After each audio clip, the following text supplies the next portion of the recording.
నమస్తే welcome to పూరా local news నేను హుయాదిత్య ముందుగా బులెటిన్ హెడ్లైన్స్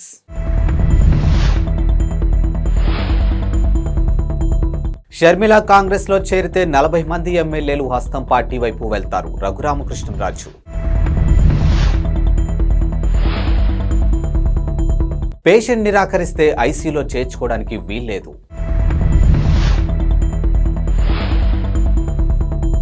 కొలరాడో సుప్రీంకోర్టులోకి తుపాకీతో చొరబడ్డ దుండగుడు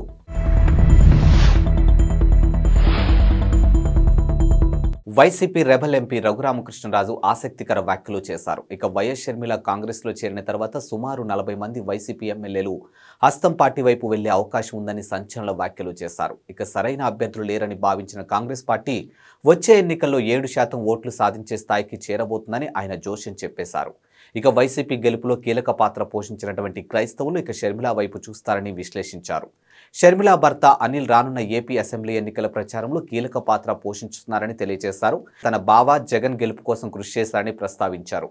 రాష్ట్రంలో పెద్ద సంఖ్యలో ఉన్నటువంటి క్రిస్టియన్లు ముస్లింలు మద్దతుతో కాంగ్రెస్ పార్టీ వచ్చే ఎన్నికల్లో కొన్ని సీట్లు గెలిచినా అతిశయోక్తి లేదని పేర్కొన్నారు. ఈ మేరకు ఆయన మంగళవారం మీడియాతో మాట్లాడారు.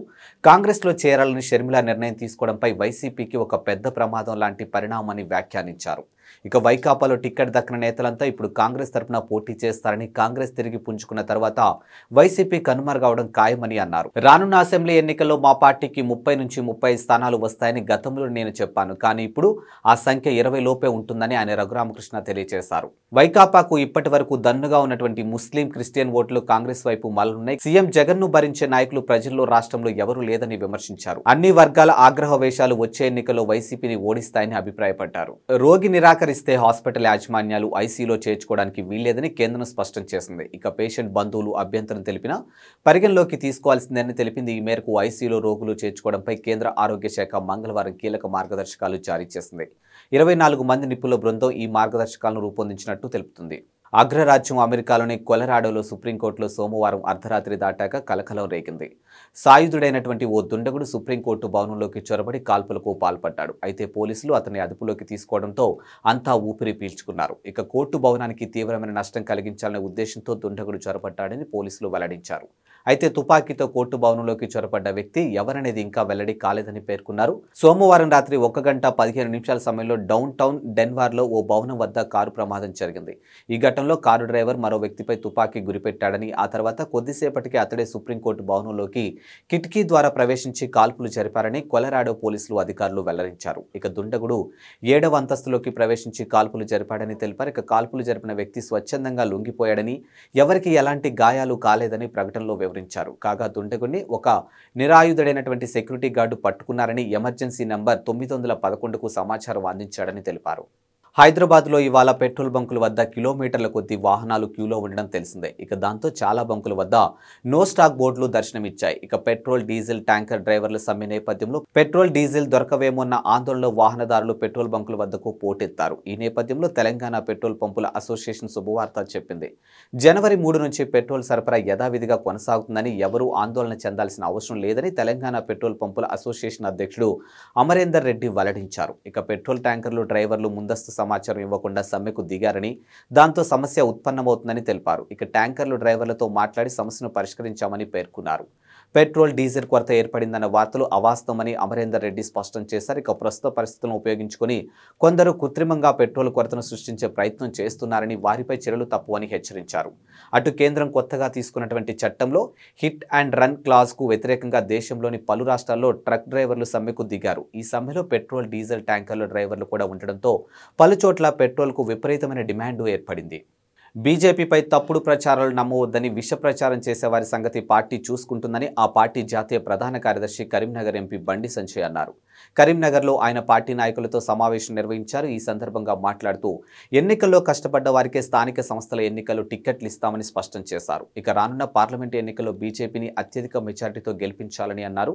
త్వరలో 20,000 మందితో క్షేత్రస్థాయిలో కార్యకర్తల సమ్మేళనం నిర్వహిస్తామని వెల్లడించారు. ఇక బీఆర్ఎస్ ను కుకటి వేలతో పెకిలిద్దామని పిలుపునిచ్చారు. ఇక తెలంగాణ తెలంగాణ ఆర్థిక పరిస్థితి బాగా లేదని అన్నారు. ఇక ఉద్యోగులకు వేతనాలు కూడా డబ్బులు లేవని పేర్కొన్నారు.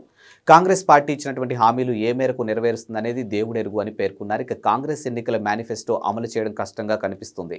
అందుకే రేవంత్ రెడ్డి ముఖంలో నవ్వు కనిపించడం లేదని పేర్కొన్నారు. ఇక లోక్సభ ఎన్నికల తర్వాత కాంగ్రెస్ ప్రభుత్వం మనుగడ ఇబ్బందికరంగా మారిందని అన్నారు. ఇటీవలే 11 నియోజకవర్గాలకు ఇన్ఛార్జీలు మార్చుతూ తొలి జాబితా విడుదల చేసినటువంటి వైసీపీ అధినాయకత్వం తాజాగా మరికొన్ని అసెంబ్లీ లోక్సభ స్థానాల ఇన్ఛార్జి నియామకాలకు సంబంధించిన రెండో జాబితాను విడుదల చేసింది. నేడు 27 మందితో విడుదలైనటువంటి జాబితా చూస్తే పలువురు ఎంపీలను అసెంబ్లీ నియోజకవర్గాలకు పంపించినట్లు స్పష్టమవుతుంది. కాగా పార్టీ అధ్యక్షుడు వైఎస్ జగన్మోహన్ రెడ్డి ఆదేశాల మేరకు తాజా ఇన్ఛార్జి నియామకాలు చేపట్టినట్టు వైసీపీ కేంద్రం కార్యాలయంలో ఓ ప్రకటన వెల్లడించింది. ఇటీవలే ఇన్ఛార్జీల మార్పు అంశంతో వైసీపీలో అసంతృప్తులు చెలరేగాయి. ఇక తాజా జాబితా నేపథ్యంలో వైసీపీ నేతల స్పందనలు ఎలా ఉంటాయనేది ఆసక్తికరంగానూ మారింది. నేటికి రెండో జాబితా పరిశీలిస్తే మాజీ మంత్రి శంకర్ నారాయణ ఈసారి అనంతపురం ఎంపీ స్థానం ఇన్ఛార్జిగా నియమితులయ్యారు. ఇక హిందూపురం ఎంపీ స్థానం నుంచి గోరంట్ల మాధవ్కు బదులు ఇవాళే పార్టీలో చేరిన జె శాంతాకు అవకాశం ఇచ్చారు. అరకు ఎంపీ స్థానం ఇన్ఛార్జిగా కొండగుల్లి భాగ్యలక్ష్మికి నియమితులయ్యారు. అరకు సిట్టింగ్ ఎంపీ గొండేటి మాధవి ఈసారి అరకు ఎంపీ స్థానం నుంచి ఎమ్మెల్యేగా పోటీ చేయనున్నారు.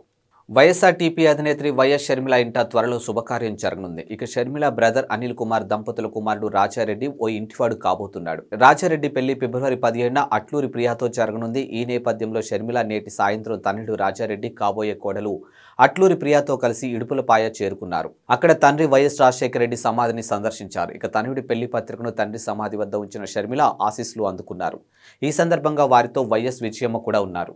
రానున్న లోక్సభ ఎన్నికల్లో తెలంగాణ బీజేపీ 17 స్థానాల్లో ఒంటరిగా పోటీ చేయనుందని, జనసేనతో పొత్తు ఉండకపోవచ్చని కేంద్ర మంత్రి బీజేపీ తెలంగాణ రాష్ట్ర అధ్యక్షుడు కిషన్ రెడ్డి పేర్కొన్నారు. ఇక మంగళవారం ఆయన మీడియాతో మాట్లాడుతూ పవన్ కళ్యాణ్ నేతృత్వంలో జనసేన ప్రస్తుతం ఎన్డీఏలో భాగస్వామిగా ఉందని స్పష్టం చేశారు. అయితే ఏపీలో పార్టీతో పొత్తు అంశంపై తమ మధ్య చర్చకు రాలేదని అన్నారు. ఇక బీజేపీ శాసనసభాపక్ష నేతలు అమిత్ షా వచ్చినప్పుడే ప్రకటించాల్సిందేనని, కానీ ఆలస్యమైందని పేర్కొన్నారు. ఢిల్లీ నుంచి పరిశీలకులు వస్తారని, వారు ఎల్పీపై ప్రకటన చేస్తారని తెలిపారు. అసెంబ్లీ ఎన్నికల్లో మహిళలకు, బీసీలకు తాము ప్రాధాన్యత ఇచ్చామని, లోక్సభ ఎన్నికల్లో వారికి ప్రాధాన్యత ఉంటుందని అన్నారు. ఇక పార్లమెంటు ఎన్నికల కోసం 90 రోజుల యాక్షన్ ప్లాన్ను సిద్ధం చేసినట్లు తెలిపారు. ఫిబ్రవరి చివరి వారం లేదా మార్చి మొదటి వారంలో ఎన్నికల షెడ్యూల్ రావచ్చని అభిప్రాయపడ్డారు. మెట్రో రైల్ రెండో దశ ప్రతిపాదనలపై డీపీఆర్ ట్రాఫిక్ స్టడీస్ త్వరగా పూర్తి చేయాలని ముఖ్యమంత్రి రేవంత్ రెడ్డి మంగళవారం అధికారులను ఆదేశించారు. హైదరాబాద్ మెట్రో లైన్ పొడిగింపు ప్రస్తుతం పరిస్థితులపై అధికారులతో ముఖ్యమంత్రి మధ్యాహ్నం సమీక్ష నిర్వహించిన విషయం తెలిసిందే. ఈ సందర్భంగా మెట్రో రైలు కొత్త మార్గాలకు డీపీఆర్ఎస్ సిద్ధం చేయాలని అధికారులను ఆదేశించారు. ఇక రాయదుర్గం విమానాశ్రయం మెట్రో ప్రతిపాదనను పెండింగ్లో పెట్టాలని సూచించారు. ఇక ప్రస్తుతం ఉన్న మార్గాలు, కొత్త ప్రణాళికల గురించి అధికారులను అడిగి తెలుసుకున్నారు. ఇక వీటిలో LB Nagar, Hayath Nagar, Miyapur, Patancheru, Rayadurgam, financial district, MGBS airport మార్గాల్లో ప్రతిపాదనలు సిద్ధం చేయాలని అన్నారు. ఇక పాత బస్తీలో మెట్రో రైల్ అంశంపై అక్కడి ప్రజాప్రతినిధులు చర్చించాలని అధికారులకు సూచించారు. మతపరమైన, చారిత్రక కట్టడాలపై ప్రభావం పడకుండా రోడ్డు విస్తరణ కార్యక్రమాలు చేపట్టాలని అన్నారు. సంక్రాంతి పండుగ సందర్భంగా దక్షిణ మధ్య రైల్వే శుభవార్త చెప్పింది. ఇక రద్దీని దృష్టిలో పెట్టుకుని 32 ప్రత్యేక రైళ్లను నడిపినట్లు తెలిపింది. ఇక జనవరి 7వ తేదీ నుంచి జనవరి 27వ తేదీ వరకు వివిధ తేదీల్లో వివిధ ప్రాంతాల నుంచి రైళ్ల రాకపోకలు ఉండనున్నాయి. ఇక first AC, second AC, third ఏసీతో పాటు స్లీపర్, జనరల్ బోగీలు ఉంటాయని దక్షిణ మధ్య రైల్వే ప్రకటించింది. ప్రత్యేక రైళ్లు ఇవి Secunderabad, Brahmapur, Vikarabad, Visakhapatnam, Kurnool, Srikakulam, Vikarabad, Secunderabad, Tirupati, Secunderabad to Kakinada town, Secunderabad to Narsapur మార్గాల్లో రైళ్లు నడవనున్నాయి. ఇవి ఇవాల్టి బులెటిన్ అప్డేట్స్. మరో బులెటిన్తో మళ్ళీ కలుద్దాం. అంతవరకు సెలవు, నమస్కారం.